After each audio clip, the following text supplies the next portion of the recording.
Hello friends, मैं commenter AK Singh और आज फिर हम यूजीसी नेट यानी कि आपके यूजीसी नेट पॉलिटिकल साइंस की तैयारी करेंगे। और पॉलिटिकल साइंस में क्या किसकी तैयारी करेंगे? आज का टॉपिक क्या है? हीगल यानी कि हीगल का जन्म कहाँ हुआ? हीगल का जन्म जर्मनी में हुआ। आपको सबको पता है। ये ज़्यादातर आदर्शवाद यानी आदर्शवादी परंपरा से प्रभावित था। इसके बारे में पढ़ेंगे। तो चलिए शुरू करते हैं। सबसे पहले हम जन्म से लेके चलते हैं, यानी कि हीगल 1770 से लेकर 1831 तक इसका रहा।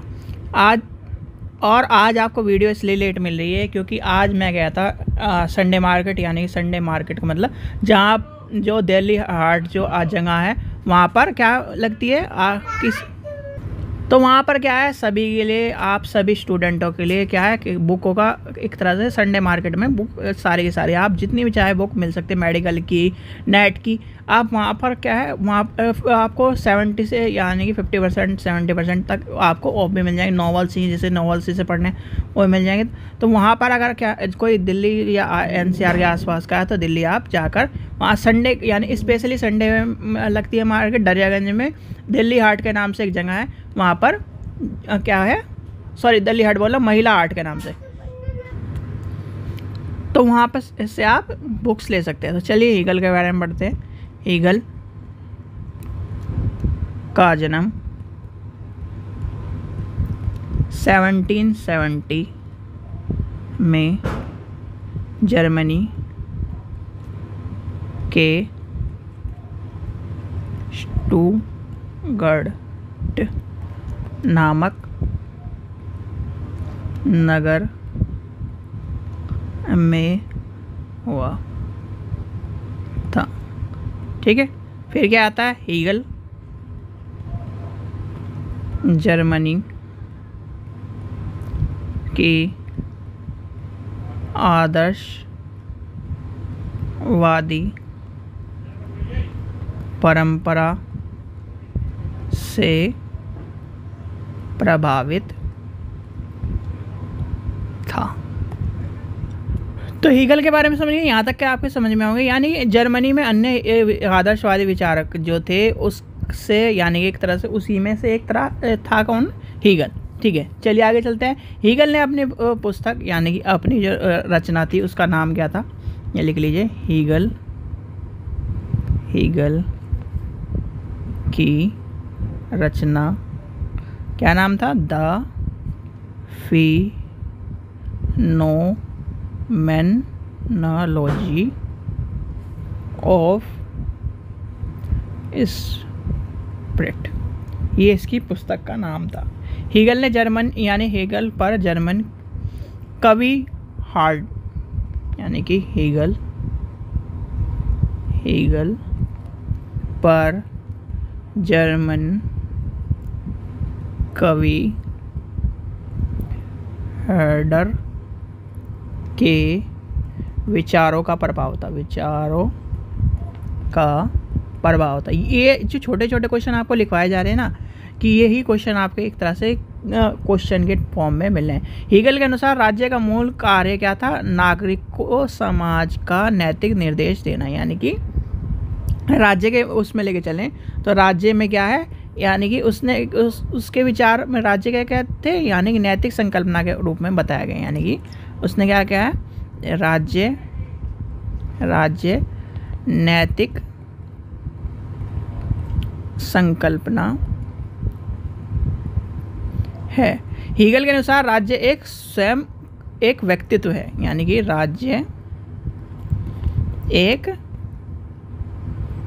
एक स्वयं का व्यक्तित्व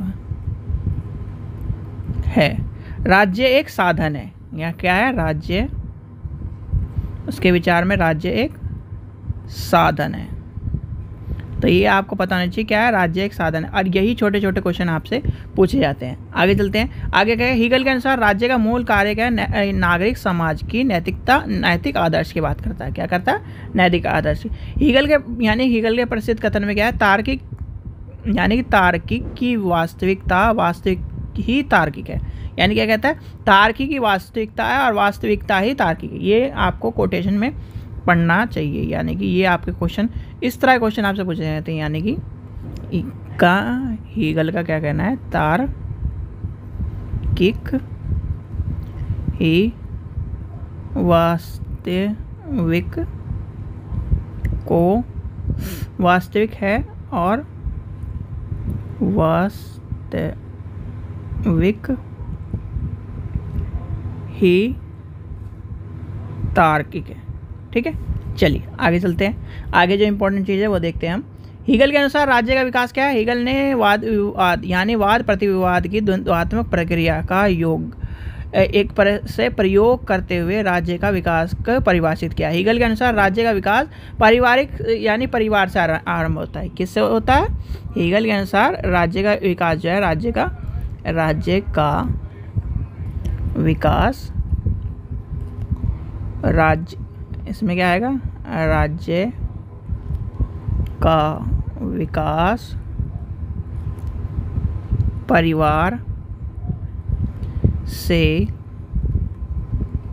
आरंभ होता है। ठीक है, फिर क्या कहता है, परिवार से यानी परिवार से नागरिक समाज तथा यानी कि नागरिक समाज और नागरिक समाज के राज्य का विकास होता है। किसका विकास होता है? परिवार से नागरिक समाज तथा नागरिक समाज से राज्य का विकास होता है। ठीक है, चलिए आगे चलते हैं।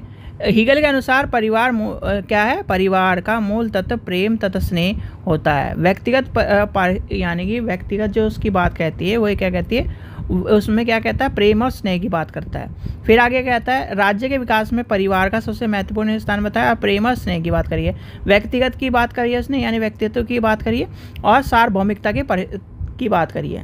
फिर आता है नगर यानी नागरिक समाज की संकल्पना में क्या कहा है हीगल ने। हीगल के विचारों में नागरिक समाज यानी कि नागरिक विचार और राज्य के मध्य क्या है, उसके नागरिकों के विचार को सबसे पहले माना है। ईश्वर की जगह सार्वभौमिक आत्मा शब्द का प्रयोग किया है। यानी कि इसने क्या करा है, ईश्वर की जगह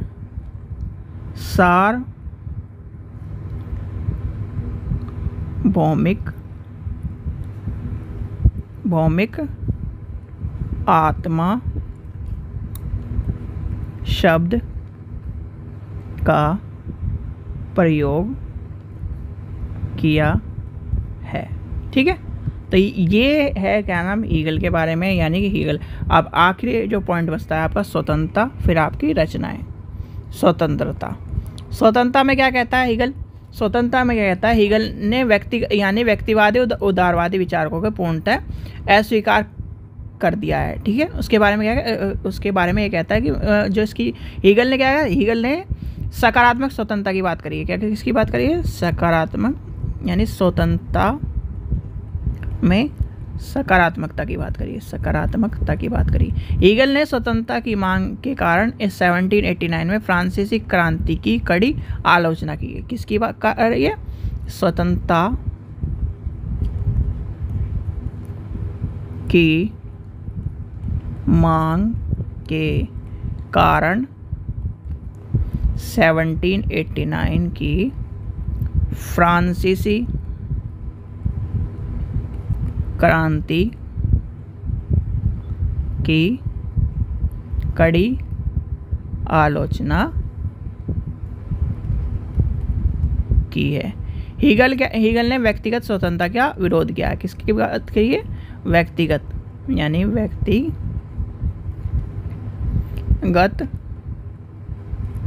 स्वतंत्रता का विरोध किया है।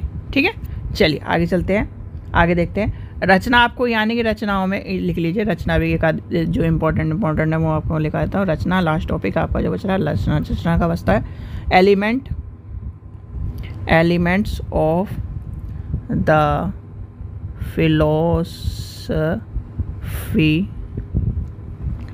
RIGHT rights 1827। फिर आता है lecture LEC lectures on the philosophy of history 1857। फिर आता है आपका द साइंस ऑफ लॉजिक्स 1860। ठीक है। फिर आपका आता है द जर्मन कॉन्स्टिट्यूशन। ठीक है। जो ये मेन है आपकी मैंने आपको लिखवा दी है, जो आपके और ये आता है 1804 में। ठीक है बच्चों, आशा करता हूँ आपको वीडियो पसंद आई तो लाइक करें, चैनल को सब्सक्राइब करें, वीडियो को ज़्यादा से ज़्यादा शेयर करें। Thank you.